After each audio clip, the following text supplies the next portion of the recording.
Kali ini kita akan belajar mengenai teknologi informasi, bimbingan, dan konseling. Nah, di dalam perkembangan teknologi informasi yang semakin canggih ini, secara langsung dapat mendukung proses pelayanan BK dalam memperoleh, memproses, serta menyimpan data dalam proses layanan bimbingan dan konseling. Adapun tujuan teknologi informasi, bimbingan, dan konseling. Yang pertama ada easy to use yang berarti mudah digunakan, easy to manage yang artinya mudah diatur, simple, tidak rumit. Yang terakhir ada dynamic artinya dinamis. Adapun peranan penting dalam teknologi dan pelayanan bimbingan dan konseling. Menurut Zoizron tahun 2010 ada 3. Yang pertama secara publikasi, pelayanan dan bantuan, terakhir pendidikan. Selanjutnya, dalam penerapan teknologi, informasi, bimbingan, dan konseling menurut Handarini tahun 2006, di sini ada pertama ada layanan apresial, kemudian layanan informasi, layanan konseling, layanan konsultasi, layanan perencanaan, penempatan, dan tindak lanjut. Terakhir, adapun layanan evaluasi. Bukan hanya situ saja, di sini pun ada kelebihan dan kekurangan dalam teknologi, informasi, bimbingan, dan konseling. Yang pertama, pelayanan melalui teknologi informasi mudah diakses. Kedua, tidak membutuhkan biaya transportasi.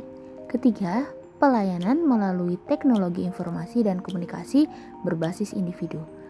Nah, kemudian adapun kekurangan teknologi informasi, bimbingan, dan konseling. Yang pertama, konselor tidak dapat memastikan bahwa kliennya benar-benar serius atau tidak. Yang kedua, kegiatan konseling melalui teknologi informasi dapat menimbulkan jarak baik secara fisik maupun psikis di antara konselor dan klien. Tiga, belum terdapat data-data fakta atau informasi yang objektif. Adapun metode penggunaan teknologi informasi, bimbingan, dan konseling terdiri dari online maupun offline. Yang pertama, online.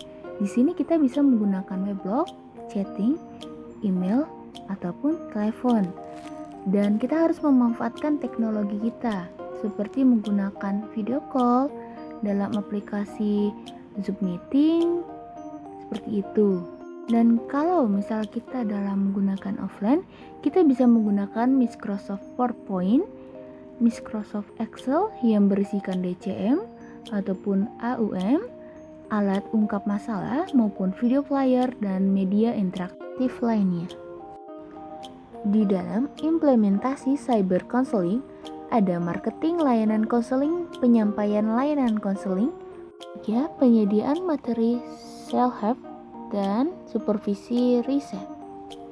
Lalu, adapun manfaat teknologi informasi, bimbingan, dan konseling, yaitu memicu ketertarikan minat siswa untuk memanfaatkan, mengikuti bimbingan dan konseling dengan penuh dukungan seperti minat, sikap, perhatian, maupun motivasi, sehingga mereka merasa betah untuk melibatkan diri dalam kegiatan layanan bimbingan konseling yang dilaksanakan.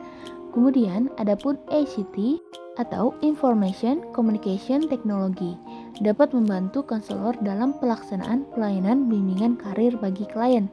Kemudian menjadikan konselor memiliki kemampuan untuk menggunakan sumber-sumber teknologi lain yang dapat dimanfaatkan dalam proses bimbingan dan konseling. Akhir meningkatkan kemampuan evaluasi atau asesmen terhadap efektifnya. Kemudian, adapun penerapan praktik layanan konseling. Di dalam era 4.0 serba otomatis, digitalisasi sangat memudahkan klien untuk melakukan konseling. Klien bisa mengkonseling dimanapun walaupun jarak dari konselor, yang dimana konselor dapat berkonseling melalui telepon genggam, video call, chat di WhatsApp, ataupun lain-lain.